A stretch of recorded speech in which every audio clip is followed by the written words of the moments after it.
Pansinin nyo guys ha. Dito kasi yan eh. Pansinin nyo guys. Ito yung luma. Ito yung luma. Ito yan. Patanggal na kasi sa gitna. Ito yung luma. Tama ha. May alog na siya. Ayun o, may alog. Pansin nyo ba? Ayun o, maalog na siya. Maalog. Ito yung bago. Wala siyang alog. Sakto lang. Hello guys, good morning. Motosave vlog. So nandito tayo ngayon sa Rizal. At i-maintenance natin yung motor natin kasi meron siyang tatlong major issue, no. So maliit lang naman na issue to. So nandito tayo ngayon para i-maintenance tong motor natin. Maglilinis tayo ng panggilid. Okay. So maglalagay din tayo ng tornilyo dito sa ilalim ng brake lever. Kasi natanggal na yung tornilyo, nahulog, tapos may singaw yung kanyang exhaust pipe. So bumili ako ng gasket nun sa yung motor nating isa, oh, yung Smash 115. So goods, all goods pa yan. So ang gagawin natin, papalitan din natin itong bearing na to kasi matagal na yan, magti 3 years na. So medyo maluwag na siguro yan yung bilog nya. So papalitan na natin. So binili ko to kay Honda Triumph GT. So ito yung ipapalit natin bago.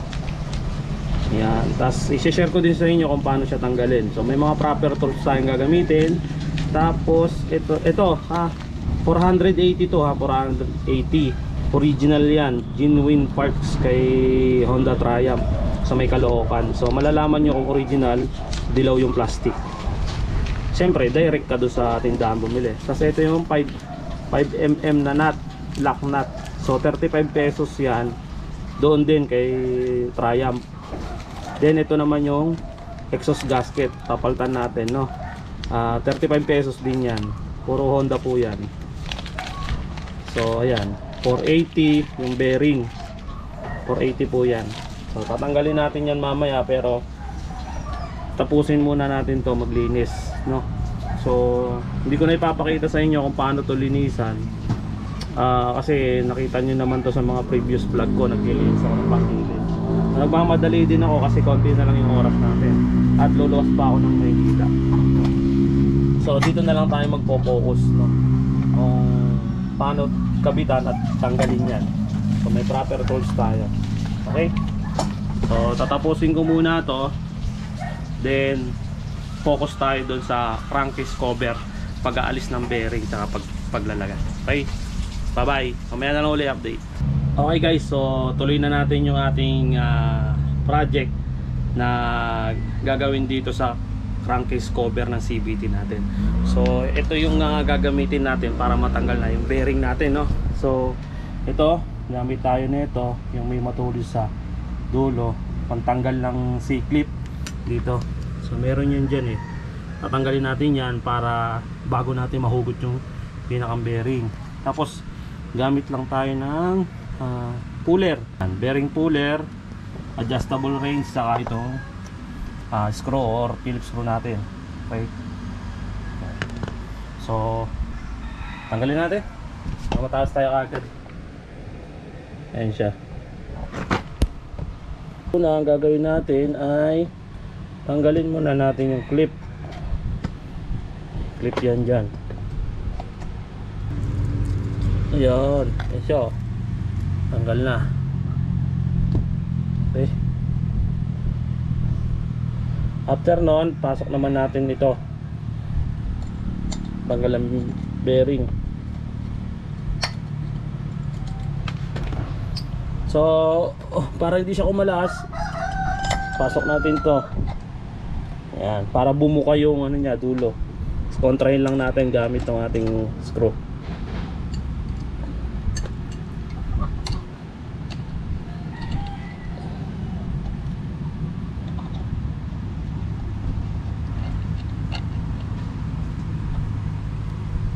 Tingin nyo na mahigpit na siya, nakabuka na siya. Yan. Yan, tingin ko naman okay na. Saka natin ipasok to.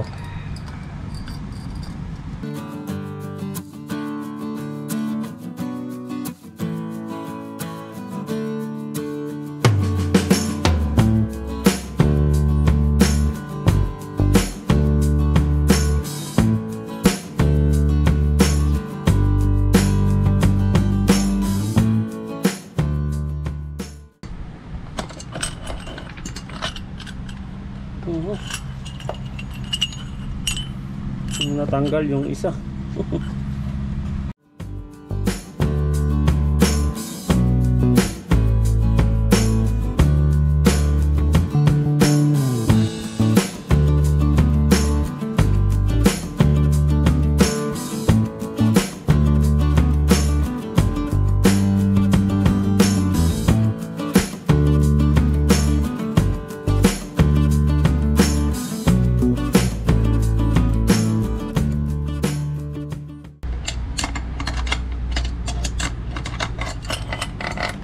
Yan, tanggal na.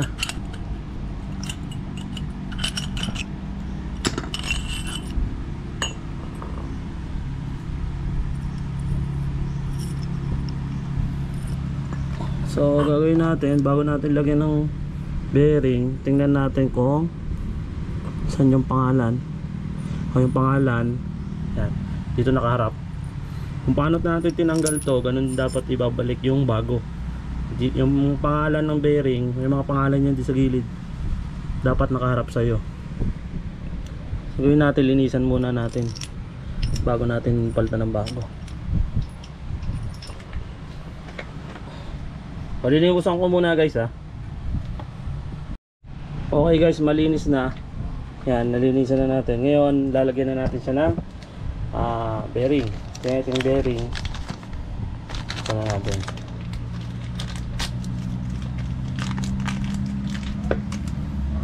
Yan, bagong bago. Pero bago natin isalpak yan, lagyan muna natin ng grasa. Dagdagan natin. Tanggalin lang natin itong kulay asul na to. Ayan guys, so, dagdagan lang natin yan ng konti. Tanggal ko lang.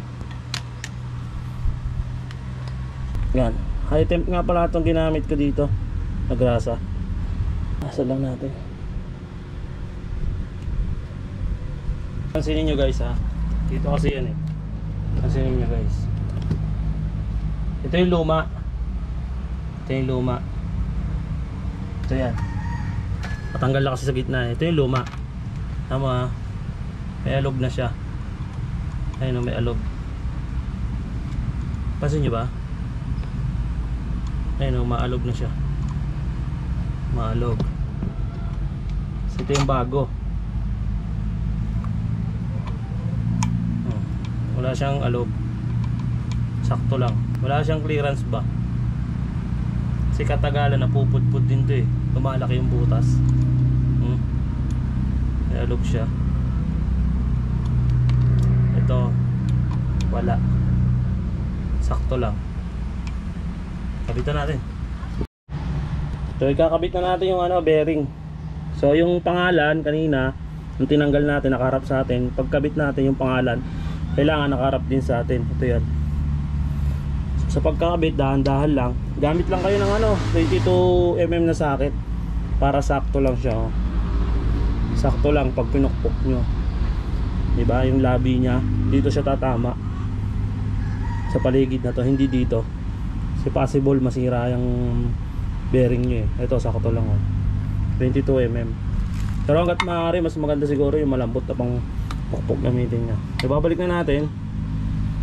Yan, make sure lang na lapat, tama. Uti-uti lang natin.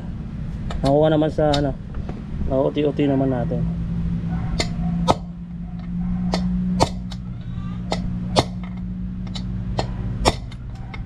Yung iba kasi iniinitan to eh, para mas mabilis. Wala tayong blue torch eh.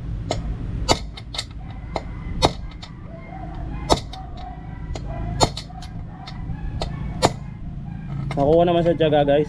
Buhabako naman siya.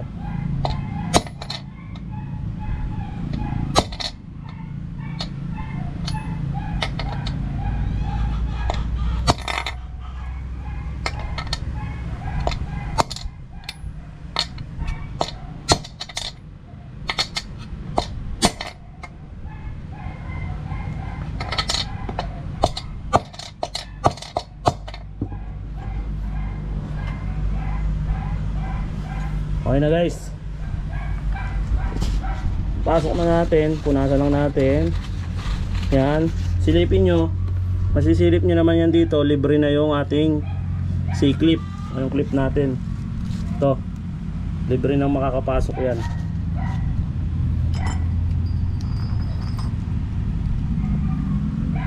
Pag di pa pumasok, pukpukin nyo lang ulit.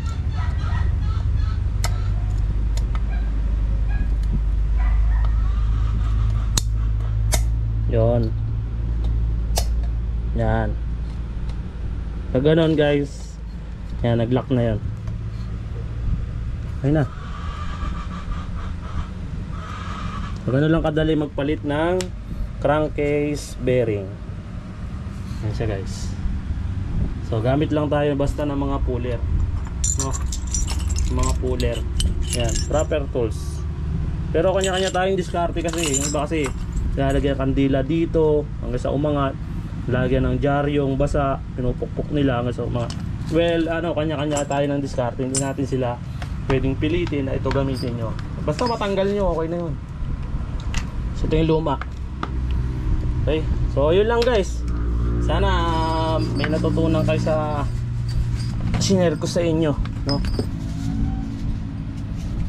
Yan, kasi kakabit na natin siya. Yan, para matakloban na natin. Then papalit pa ako ng gasket ng exhaust kasi kakabit ko yung aking 5mm na tornilyo dyan sa ilalim. So yan guys, tapusin ko na to kasi marami pa rin akong gagawin. Sana marami kayong sana meron kayong natutunan sa vlog ko ngayon. Bye bye po, peace.